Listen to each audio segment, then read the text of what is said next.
Hey everybody, it is your best friend in the whole wide world, Brooke, from the show you're listening to right now.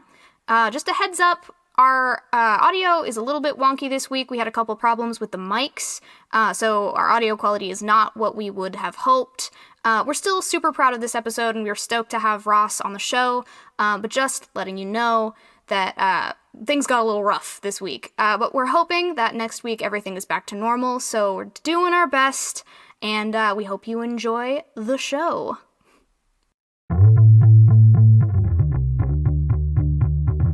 What keeps you awake at night? Sea levels are rising globally. Fears fueled by horror stories. Among the worst flu season in a decade, and it hasn't peaked yet. We all know the atomic bomb is very dangerous. Another series of deadly terror attacks. I don't want to be blamed if you cannot get to sleep tonight. All right, so I guess let's begin. I feel like I should have like an organic opening, or it's gonna sound really weird. Gotta do that cold open. What's been going on, lads? How was Halloween? Do Halloween stories. I had a midterm this week, so I didn't study anything. Yeah, we didn't focus on Halloween at all. No. I watched Hocus Pocus. Y'all didn't Did you? celebrate? That's nice. Yeah, That's I watched Hocus good. Pocus with Woodstock. Her ferret. We had a night in. My ferret. Yes. And as a good moment for a point of introduction, we have a new friend here. Yes, we have a very nice special man guest. From a very infamous podcast called Oh No, Ross and Carrie. From Maximum Fun Network. Yep, you know him from that. And also, the title of this episode, it is Mr. Ross Blocher. Hello. Thanks for having me. I guess people must have narrowed it down. It's a guy from Oh No, Ross and Carrie. So it's probably the Ross one? Probably. Maybe. Probably. I am the Ross half of Oh No, Ross and Carrie. Yes. Yeah. All right. Very good podcast. Love listening to them. Thank you. They talk about essentially like spirituality and like hocus pocus pseudoscience. I just listened to the Teal Swan series, which was we just finished that one. Incredible. I loved that. What a character. Funny story. When I first listened to it, like in the beginning, it was like the first one that I'd listened to. So you guys were super mellow and really relaxed about it. And in the back of my head, I'm like, man, I hope they don't like support this lady. And then I just realized that you guys are just relaxed people. So it was very interesting listening to a podcast talking about like crazy things in like a low stakes manner. Like you guys were just having a good time. And I'm like, man. That sounds fun. I like that. I like that was your impression, because I think that's hopefully something we can bring to the table, is that we do talk about potentially really scary things, but we try to defang it a bit just by allowing people not to take it super seriously, that it's okay to play with these ideas of urine drinking and cult leaders and whatever it may be, but without getting too personally invested or riled up. Right, yeah. Because some of it can be pretty insidious. But yeah, but you can still have fun with it and rise above it, I guess. That's a very optimistic attitude and very heartwarming. So it makes strangers to that. Yeah, it makes me very excited to start this mini-sode. And if you would like to introduce your topic, which is unknown to us, it is a surprise. It's a mystery. So the way this is going to work is it's going to be basically just like one of our heavy hitters, but a little bit condensed, Sorta. and we don't know anything about the topic. We are clueless. Usually. Okay, well, I mean, there are many things that you metaphorically, if not literally, keep me out. And I'm sure you've talked plenty about our current political landscape and Trump, but I think with what we look into in the podcast, there's a related phenomenon, and that often these fringe movements, these fringe ideas are sort of a litmus test for the broader problem, which is a divorcing from truth, that people don't care about what's true, or they've lost all mooring from standards of how you determine what's true. And so I would say, if I have to pick one thing that is the worst of all of them that keeps me up, it's the anti-vaccine movement. Oh my God, this is so appropriate. I'm excited. Ross, you have to tell me, did you listen to our last series? Because it's too perfect. Oh, really? No, I've listened to the incel discussion, which is truly frightening. Our last series was on pandemics. Oh, And really? Oh, all that is three perfect. of our topics were Wonderful. RNA viruses. Oh, Yes. okay. I'm very excited. This is very good. This is absolutely exceptional. I I love love this. this. A legitimate concern, but yeah, what's horrible is that you have this growing group of people that looks at something that's already been solved, or at least we've got a really good way of dealing with diseases that have vaccines, and yet they've become suspicious of this. They've made all these claims around it, and so they're encouraging people not to get vaccines, and it's just the stupidest thing ever, and it's so discouraging to me. Yeah, no, it's we said this in one of our episodes that if you enforce your belief to not get vaccinated, that is the most selfish thing you could do. Yeah. Well, and also I think that it's really telling too because of the fact that, if it's something that you want to follow and something that you believe in for whatever reason, you can do that. But the fact that it affects other people, like it's a virus, right? It's things that are directly impacting other people's health. Yes. So I think that that's something that's we need to have a conversation about.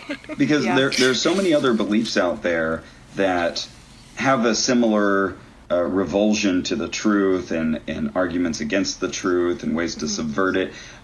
Things like the flat earth movement or chemtrails or urine therapy, if you are 9/11 truthers. Right. That's a good example. But those ones aren't as immediately harmful as something like the anti-vaccine movement.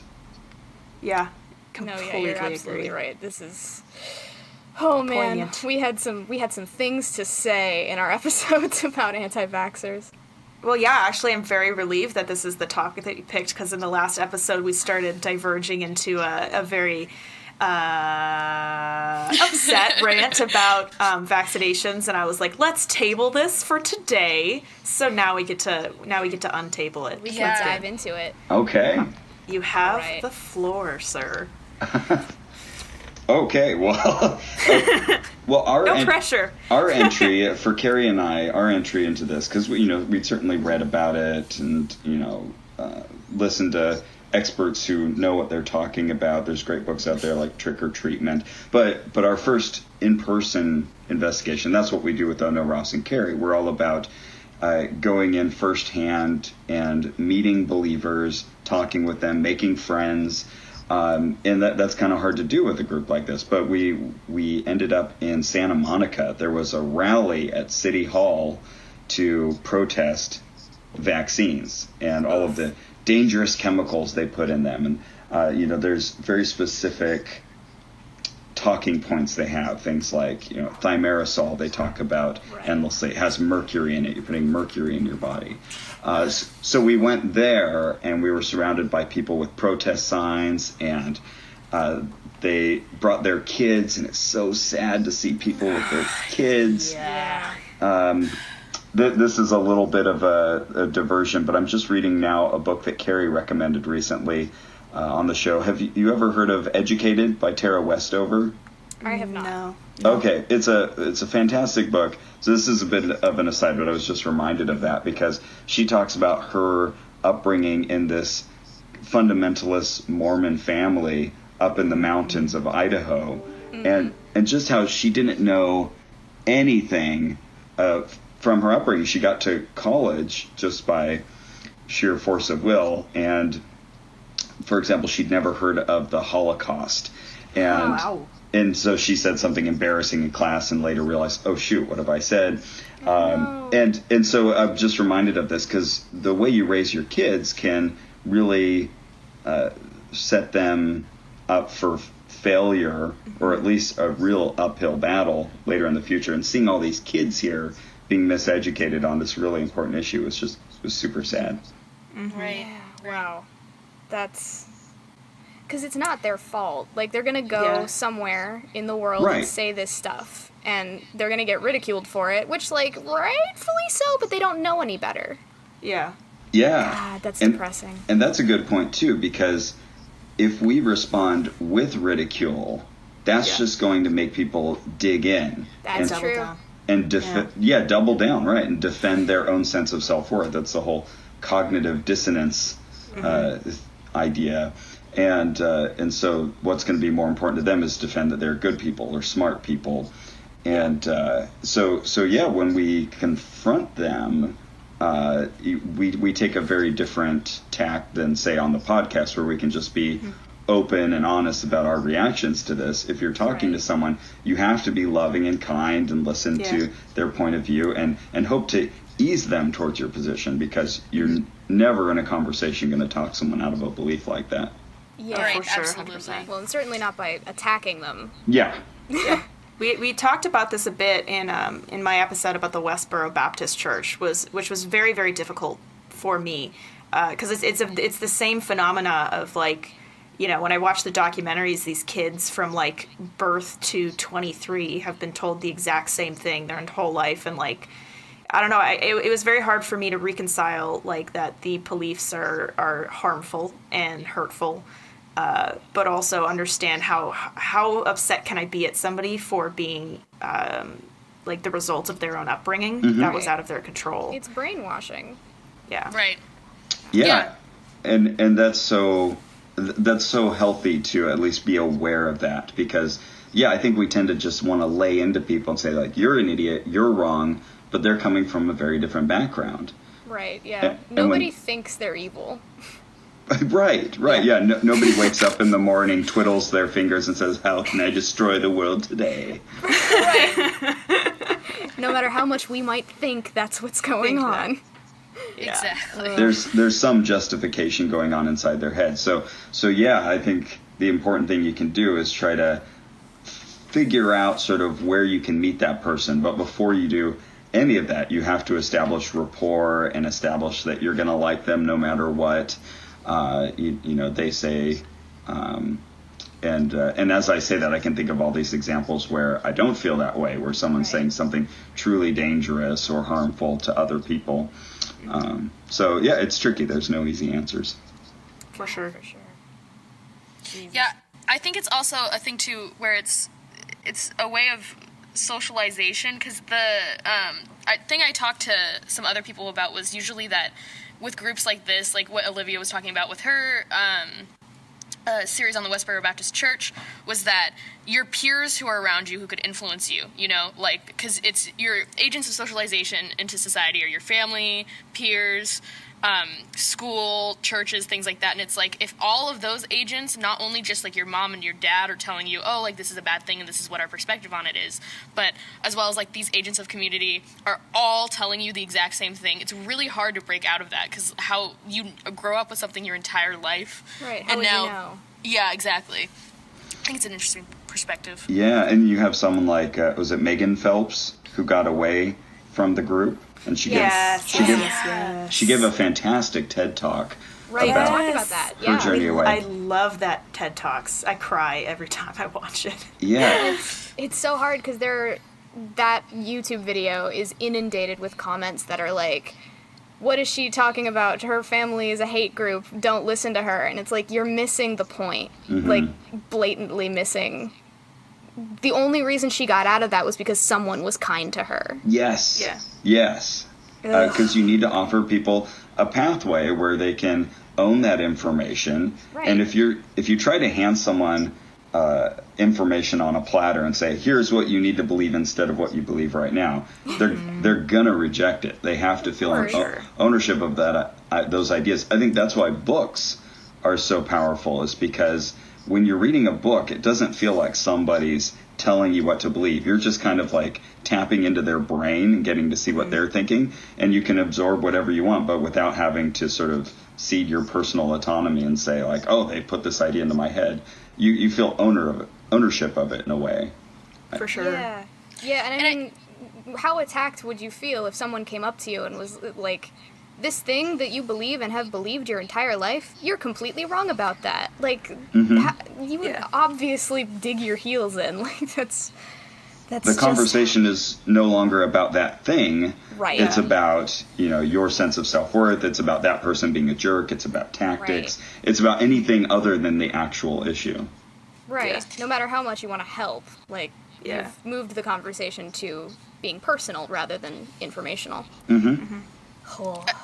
I I also think it's really important to look at the forms of media when we're receiving this information, because, you look at media, 20 years ago, and it was just, like, there was a lot more people getting their information, their sources from other places, but it's like now we have so much direct information that we're getting from a million different places. Mm-hmm. That's true. On top of that, we're getting information that's skewed to our preferences.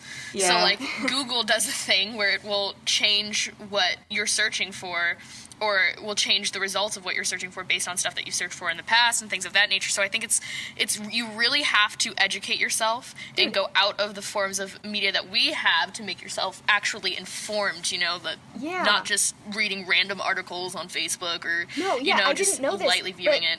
Apparently Facebook, determines what your political leaning is on, through their algorithm, and it's pasted into your profile, and that's how they determine what ads you get.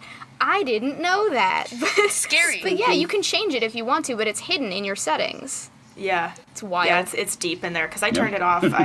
Back in the day when I was on Facebook quite a bit, in my days of being an agricultural engineer, Facebook was one of the only means of me getting into contact with, people in the agricultural industry. Right. Fun fact about me. And I couldn't, there was a point where I couldn't do it anymore, because essentially there was a lot of discussion on science versus ideology, right? Especially in the anti-vax movement. And it made me, I'm very soft, I'm very squishy. So it was very hard for me to see people get angry and not consider the other side. But it was also very hard for me to read from anti-vaxxers because, in their mind, getting a vaccine and getting your child vaccinated is tantamount to poisoning them. Right. So any argument you could possibly make will immediately be deflected with, oh, you're a shill, you're being paid by the pharmaceutical companies, which I haven't received my check yet. But, it's so frustrating because, you could tell when the arguments were clearly leaning towards science and, the evidence was towards science, the conversation would just shut down into, well, you're being paid off, you're being sold lies by the pharmaceutical companies, it's all propaganda, and you can't really argue with that anymore, because at that point it's everything you possibly will say is from the mouth of the pharmaceutical companies, and so you're well, where what do I now? go from there? Yeah, they've already recontextualized everything you've said as this motivated lie. How do you prove to them that your intentions are honorable? Yeah, it's even some of the leaps of logic that they make are just baffling to me. Because, you want to keep a level head, right? You want to have a conversation. But when I see people post on the internet saying, my niece's child died of vaccines, and then tell a story about how they got hit by a car and that the mercury in the vaccine is what made them magnetic. Oh, no, really? No, please don't tell me that's real. Please don't tell me that's real. That's a post that I saw with my own 2 eyeballs.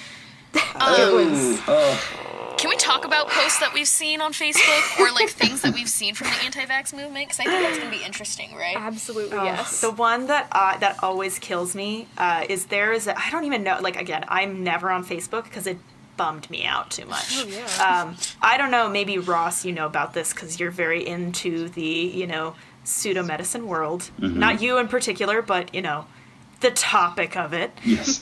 So of Food Babe and everything like that. And I think the other one is Dr. Tenenbaum. Is that the other one that I'm thinking of? Not as familiar with that one. But essentially they would do this thing that is just trying to be empathetic, but also kind of mad. They would essentially mommy shame. So they would go out of their way to write these articles that were deliberate scare tactics, misrepresentation of science and everything, which in itself I think is very misleading. But the skew on it is, if you disagree with me, you're poisoning your child. God, that's so harmful. Which, I'm not a parent, but I can understand that, for a parent, your child is your world. And in some way, when you're faced with that kind of data without the context, I feel like you'd sacrifice a lot to make sure that your kid is okay. But that was really tough for me because you'd see these posts and you'd see comments that are like, I had no idea. Like, I can't believe that. I can't believe, like, there's one that I always see, and it's a stuffed baby doll covered with needles. Like, they put labeled needles of all of the different vaccines that you get, which is very overwhelming. Like, it's a lot of vaccines, and they're like, this is how many vaccines your child gets in 2 years. And the context is, if you do this to your child, you're abusing them. And it's hard. That one's very hard for me to see. That was a toughie for me. Yeah. That's just like straight up marketing techniques that they're using at this point. Like, you gotta look at the fact that it's a child, it's a babe. Like, the reason they receive that many is because their immune system isn't as developed yet, so they need them.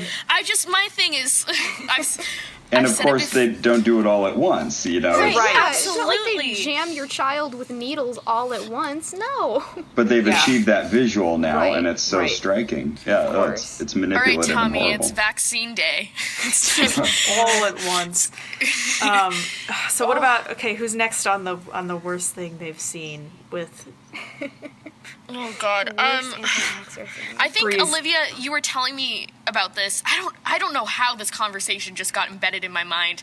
But you remember we were at a mall years ago, like early on in our friendship. We were talking about this movement, and there was a Facebook group of mothers against children. Vax- Yes. I remember this. It's like mothers of vaccine injured children is what they call it. Essentially claiming every possible problem with their child is the result of vaccinations.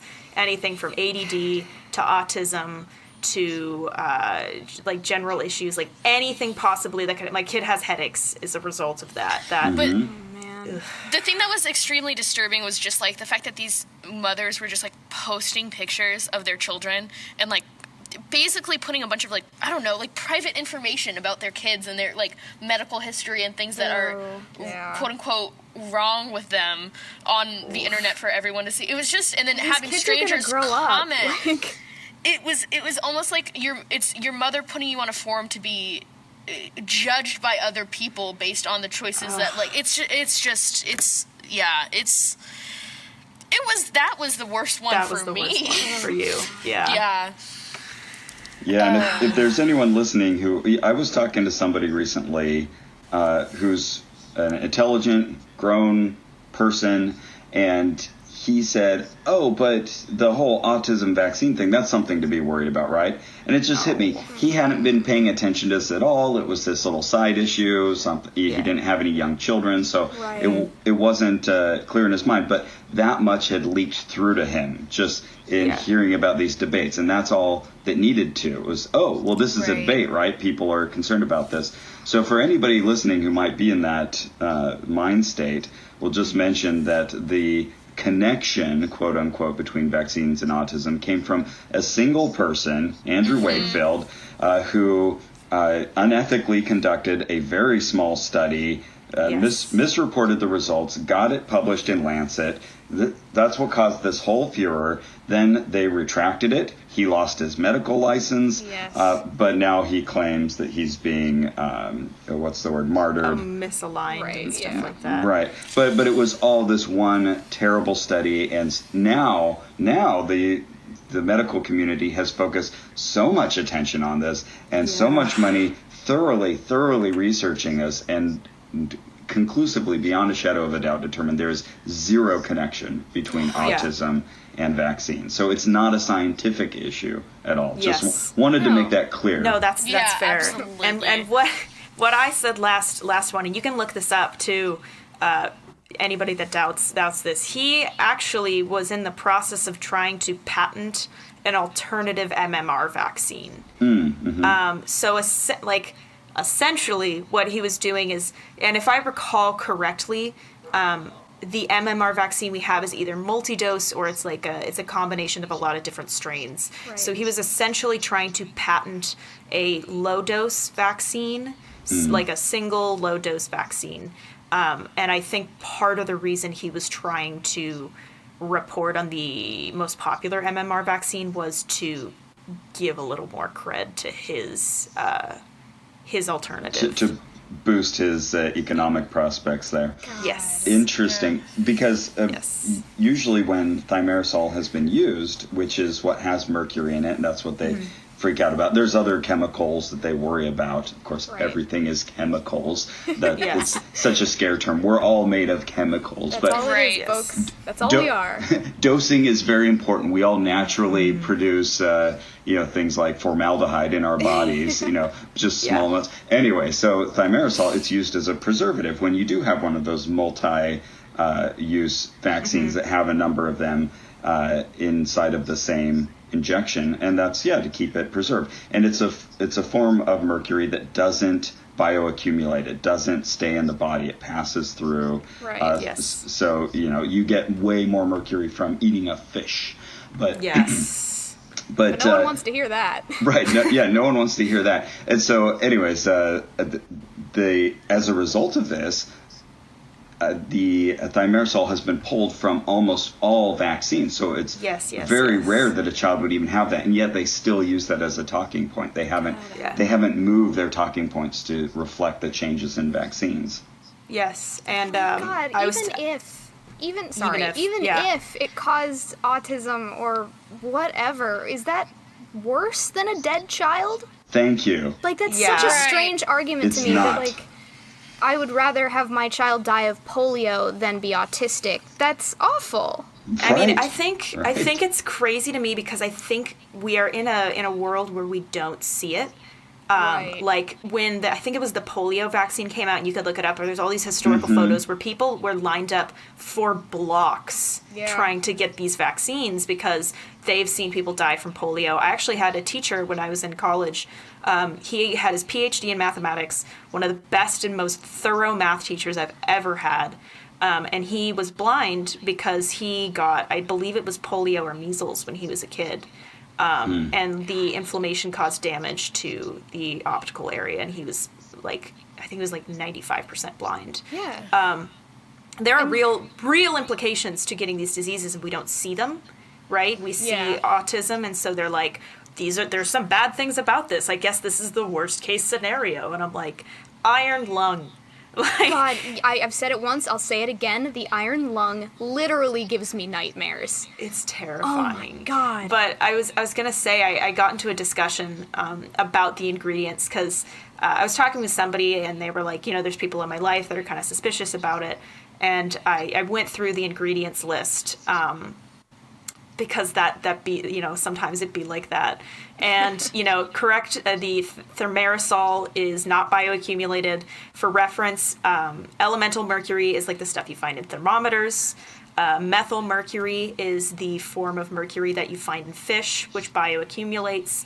Thimerosal, you can look up the biological structure. It looks nothing like it. Yeah, ethyl mercury. Methyl mercury or methyl. Yeah, I think it's methyl mercury.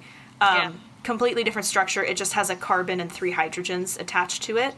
That's the one that bioaccumulates from fish. It's not the same as the elemental one. Right. And then there's a lot of other ones that people argue. So the aluminum that's in there, they argue is a carcinogen, really bad for you. But if you look up dosage, there's more aluminum in a cup of green tea than there is in a flu shot.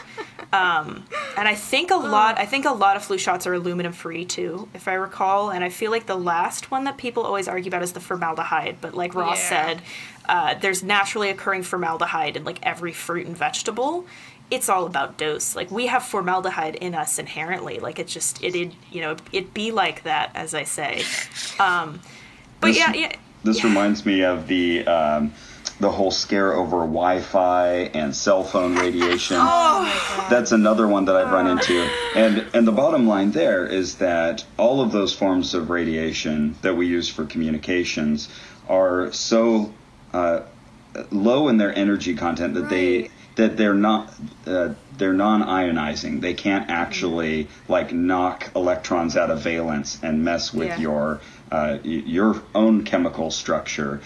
So that's another one of those fun things where you can say that eating a banana exposes you to more harmful radiation than your cell phone will in your entire lifetime. Yeah, remember when people are like, you can get testicular cancer by putting your phone in your pocket?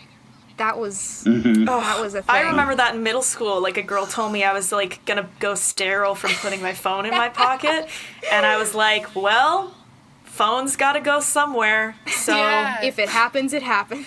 That was actually, on a side, there was a school in France that banned Wi-Fi because they were worried it was going to cause autism. And that's so terrible, because all it takes is for one reputable sounding organization to do that, and then everybody can point to that and say, oh, that's they did a study. Right. Or, oh, look, that school banned it. So or that court paid damages to this family, so this tells you it's true. And that's why you've got to be so careful with those kinds of battles to really draw the lines and say, no, we need to nip this in the bud right here, because it will just give more credibility. And that's like the big one with like all of the vaccine compensation cases. Like, there are instances where, you know, I think it's like a 1 in a million chance there's a vaccine injury. And I think what a lot of that has to do, it's, you know, it's legitimate. Like, there's like, for the flu shot, there are egg-free flu shots, but for the most part, most vaccines are cultivated in eggs. Like, they insert the virions into components of the egg, and it reproduces, and they take it out. Fun fact. So if somebody has a severe egg allergy, they recommend that you don't get the flu shot, right? But in the rare instance where something bad happens, you will but financially be compensated, you know, which I think is more than fair. Sure. But it's used as like a validation technique for we'll see.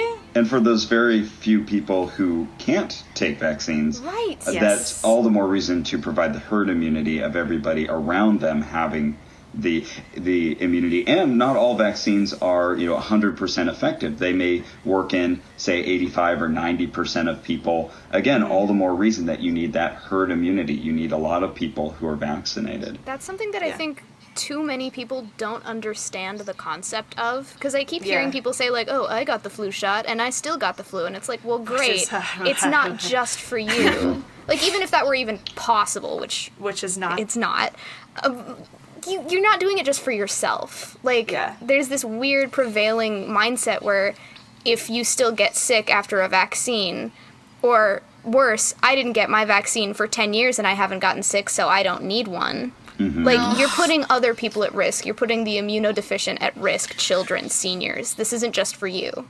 Right, and let's just say that, like, oh, great, you can go your whole lifetime and never get the flu, never get the vaccine. Well done. Let's win an award. At the same, but it affects others. What if you have a child that it'll affect? What if it, it's just selfish. I can't. Right. Yeah. I can't say anything else. I can get the flu and I'll recover. I'll get better. But the cancer patient that lives next door to me won't. Like, they would probably die. It's right. Yeah, also, my dad, when he listened to the influenza episode, was like, you need to make sure that, Grandma and Papa get it. And I'm like, Dad, they're too old for it. And he's like, what? I'm like, when you're there's an age that you reach, you can't get it anymore. Yeah. Like, so at that point, it's like, they're entirely dependent upon other people getting it. And, like, the only time that I've ever really gotten through to people with the herd immunity thing, because the way to explain the herd immunity thing requires a lot of differential equations and math that is far beyond my scope, that I hope to do one day as a future scientist of the world.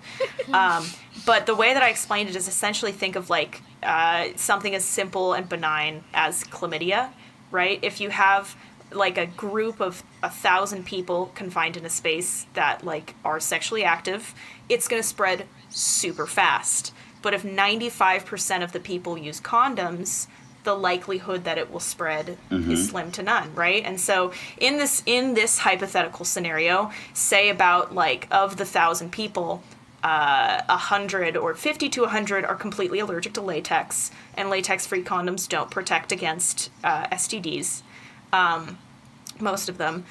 they're entirely dependent upon other people using condoms safely in order for them to not get the STD. Right. And for people, I think they can conceptualize that. They're like, oh yeah, because it physically protects you against, STDs. And I'm like, and condoms aren't 100% effective. They're like 90-95, right? But if everyone's using the condoms, the likelihood that 5% will matter, is going to go way, way down because everybody's anything that themselves. gives an edge will in the end have a huge effect. Like you mentioned the flu vaccine earlier. Yeah, it's a very low effective rate vaccine, but it is still worth everyone getting because even a slight edge for health in that case can in the long run have a huge effect and eventually eradicate or reduce death considerably. Right. And especially with the flu, because with a lot of the other vaccines, which are so important, measles and everything like that, the brain fever can cause irreversible neuron damage. Right. But with the flu, and we talked a bit about this, the more and more people get the flu shot, the less and less likely that it is going to mutate. So it's kind of this double-edged sword where, one, if everybody's getting the flu shot, there's a herd immunity. But two, if everybody's getting the flu shot, the statistical likelihood that the flu is going to mutate goes way down, which makes the shot itself actually more effective. Which is I think one of the one of the few shots that matters so much for is it's going to be more effective the more and more people get it. Right. Which is it's very hard to articulate because I feel like convincing someone of that requires a lot of explanation of science and the ingredients. People just start tuning out at some point.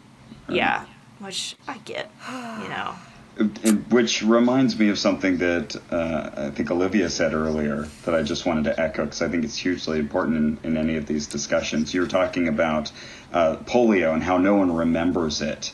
And I think so many of these problems are caused because people don't have a grasp of A, the danger, and B, the science behind what's going on. And when you don't know how things work, then you can just say, oh, well, things aren't perfect now. Let's just totally upend the entire system and just attack it because we don't know what it's there for anyway. And I think that's how we got Trump. People say we don't know how all this insurance stuff works. Let's just, get someone in there to just break things. And I get it. I get the mindset because this is a bunch of middle class, working class people who were dissatisfied with the system. And a guy came in and said, I'm going to upend the system. And that was seen as a positive. I get it. It didn't work.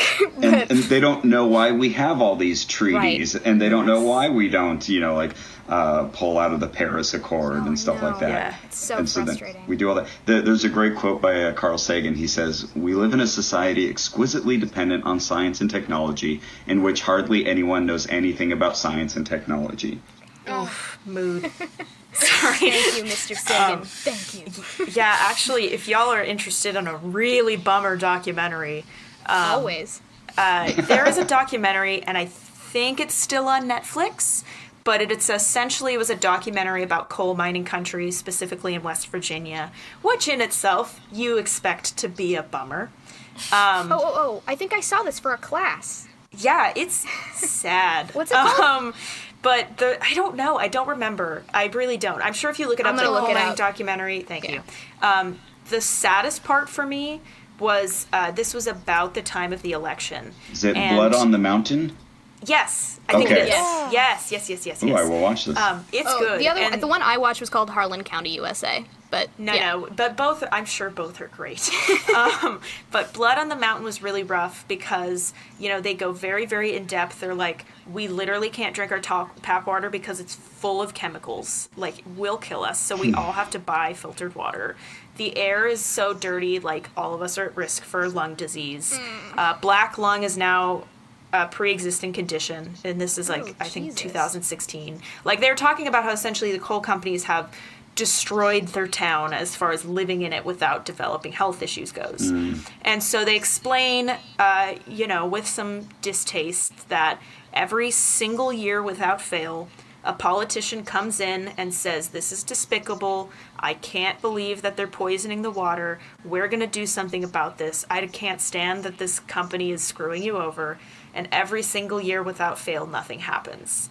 And, this coal mining town has existed since the origin of America, right? So this is about, math, 200-ish years of broken promises. And so, they're talking about how Hillary Clinton is like just another politician and she's going to do the same thing that everybody else does. And they say, but Trump isn't part of that system. And he's going to be the one that's going to upend it because he hasn't reflected anything like every other politician has done. Yeah, that was a And it major was- selling No, point. it makes sense. Yeah. And it's so unfortunate because, I think I watched this after he got elected. So, like, Did you cry? now I cried because, like, they were like, this time it's going to change. This time someone actually cares enough to do something and change policy. And it got worse for them. Healthcare got worse. And I'm pretty sure there's representatives from the coal mining countries, like, consulting with Trump. So, like, it's just so sad. Like, it's people just want it to be better. Yeah. And I think it is very, attractive to find an easy solution to a very concerning problem. Oh, I know. Well, and to sort of loop back around to, like, the polio not knowing thing that we Yeah. were talking about, the other thing about that is so hilarious but also depressing is that, like, of course we don't know what polio looks like. We don't see polio or tuberculosis or measles or any of that because we have vaccines that Yes. eradicated those diseases in our country. Yes. Which are now making a comeback because people are like, oh, well, we don't have those diseases anyway, so I'm not going to get vaccinated. And then it comes back, right? Like, there's a reason why we don't have any visibility with these diseases. It's because we got rid of them with Right. vaccines. Right. The memory is so, human memory is so short. Like, we so Right. quickly forget about those issues. That's where education is important. But yeah, it's making me think of an analogy to, like, when your computer's not working or some specific program, it's probably a bit of coding or, it's like a wire that's shorted or something like that. But Right. what do? We like hit the side of the computer because we don't know. We don't know precisely what's wrong. If we Turn it knew- off and on again and hope for the best. Exactly. Hey, it's yeah. worked for me, so. Yeah, exactly. I restarted my computer and it works fine now, so that should work for you. I feel something similar. We're all kind of collectively just hitting the computer saying, like, I don't know, work. I don't know what's wrong with you. Please. Yes. Yes. Yeah. If That's I, a beautiful analogy. if I love could that. provide a little ray of hope Yes. in this discussion and maybe in this podcast, because I know we focus here on things that are going wrong and that we Yes. worry about. There's a book out, I don't know if you've heard of it, by Steven Pinker called Enlightenment Now. Oh no, but That I've read sounds familiar. I've read The Language Instinct. I love him. Okay, He's very- yeah, he's a brilliant person. He also wrote a book that I was referring everyone to before called The Better Angels of Our Nature, and it was all about how violence is decreasing all around the world constantly and has been for all of human society in very measurable ways, looking at deaths per 1,000 person due to, any factor you consider, even natural disasters, let alone violence and, murder and war. But then he wrote this book called Enlightenment Now, just within the last year, I believe, that is even broader in scope, and it looks at so many measurable ways that Enlightenment values, appeals to reason and science and, humanism, have really improved the world in measurable ways in terms of literacy and, again, violence and all of these. Overall health, things like Overall health, yeah, and it's encouraging to read through. It's a big book. There's lots of graphs, but it'll show you that even though we can focus on all of these horrible things going wrong and what we've done to the environment, it even gives you a little ray of hope there. I highly recommend it to people because it at least puts all of this in perspective and reminds us why we fight for these things and why we fight for knowledge, because it does make a difference, and it has, and it will continue to, despite this jagged sawtooth of progress that we see. 2 steps forward, 1 step back. Right. Good. Ross, you're going to make Love me that. cry, buddy. Positivity. And for anybody that wants just a science fun fact of the day, the HPV vaccine has halved cervical cancer rates in the U.S. Yay! Hallelujah. Things are doing okay. We are improving. We're going to be okay, but we got to fight. We still got to Yes. keep fighting. I think it really comes down to being willing to have the discussion. And I think you were right on the money at the beginning of the podcast. You really have to just be open to, having a conversation with someone in a really gentle way and be willing to hear their side. I think people who are really dogmatic about the vaccine thing will definitely reconsider if you respond with kindness as opposed to name calling. I have this Absolutely. conversation with so many people, especially in college for some reason.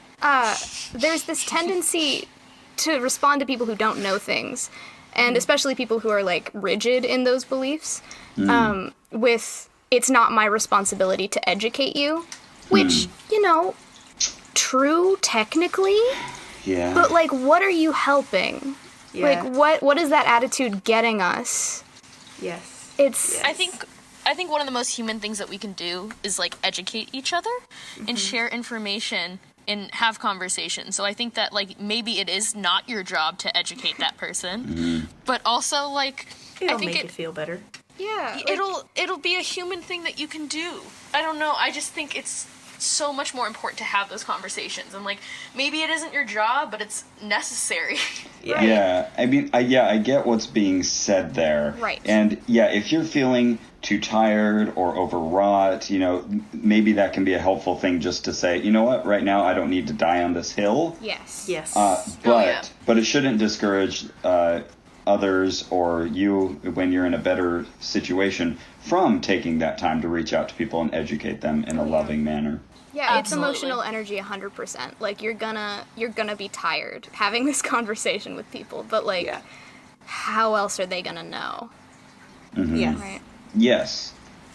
Loving Absolutely. note. Love that. Well, it's positive. I think that's a good note to end on.